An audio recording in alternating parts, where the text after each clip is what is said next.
Welcome back. Before we go on to what a div is, I just want to remind you that all elements are actually boxes. And the div is a box that we're going to use to hold multiple other elements in. So let me demonstrate. We've put a div around our text here. If I just modify this div and give it a background color,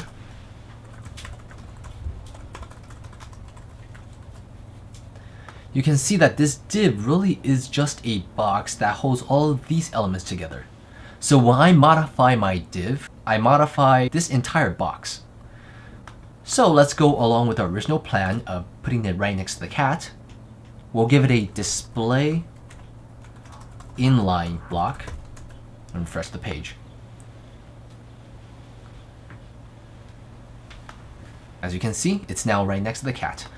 But you can also see that it is on the bottom, and we really want this text to be more towards the center. In order to do that, we have to shift our box to the top first using vertical align,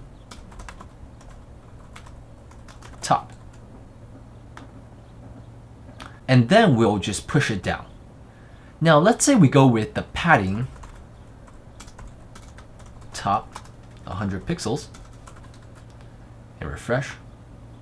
You'll notice that padding, though it provides spacing around my text, it also takes on the color of the background.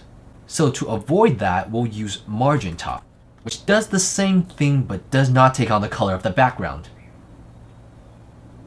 Now let's move on to the form at the bottom of our page. Now if you look, the form itself is containing two elements, the inputs. So the form itself is actually a box. So we can modify that the same way. And let's get rid of the color from our div. Okay, so now let's modify the form. Now instead of giving it a background color, let's give it a background image. To do that, we have to use this syntax, background image, and provide a URL. Again, this must be the URL for our actual image. I'm just going to copy this URL, paste it in, and refresh. And you can see the background image somewhat. So to make it larger, let's add some padding. Remember that the padding will take on the background color or image. Refresh. Much nicer.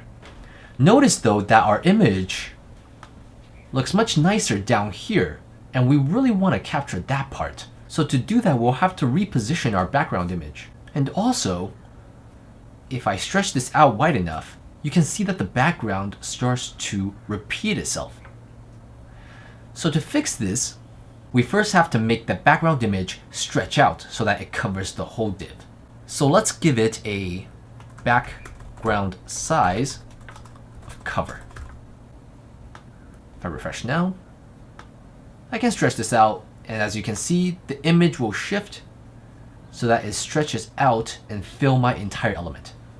No more repeating. Then we want to shift the background image up a little bit, and to do that we'll use the background position.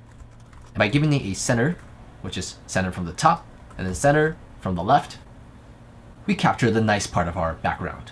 Now let's modify the text input and the button. Notice that they are both inputs. So if I try to style the input, for example, I'll give it a width of 300 pixels. If I refresh, both of these elements get styled at the same time. To avoid this, we want to be able to pinpoint a specific element, and we can do that with one of two new concepts, IDs and classes. To give an element an ID, we simply put this in its tag. We'll give it an ID of social security, and in order to style it, we simply refer to that ID. To refer to an ID, we'll use the hash symbol, and then the name of our ID. And if I now give it a width of 500 or 400, refresh it, you can see just this text box is affected because it is the only one with that ID. And now we'll do the same for the other input. We'll give it a unique ID as well. So we'll call this one Moneymaker. We'll give it a height of 40 pixels and a background color.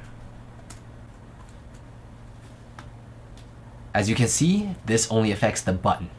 The alternative to IDs are classes. IDs are really meant to be used for one element at a time. So if I have an ID of Social Security applied to this element, I should not use an ID of the same name for any other elements.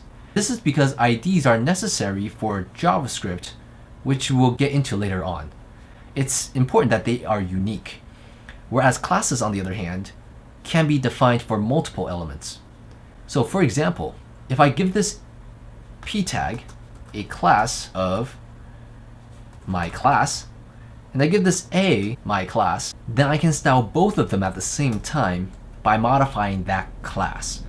And to target a class, we just use period and that class name, and let's say we give it a color of red.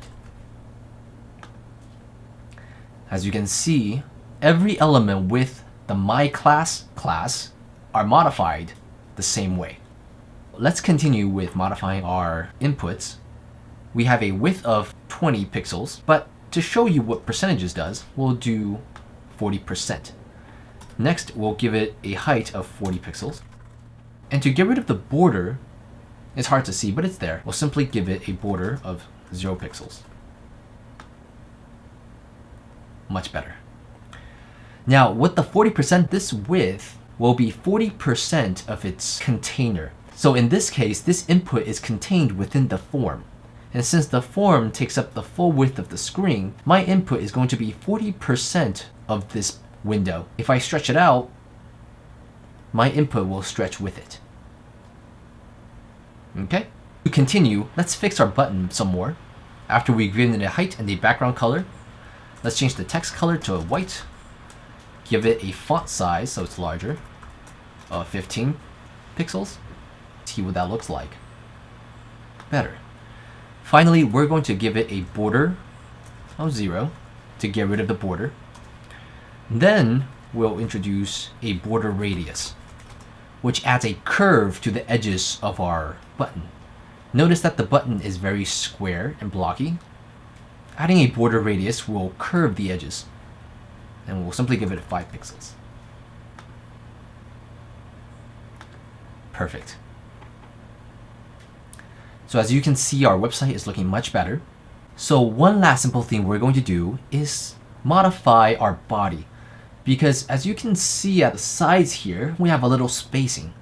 And that's because your browser automatically provides some padding to the body element.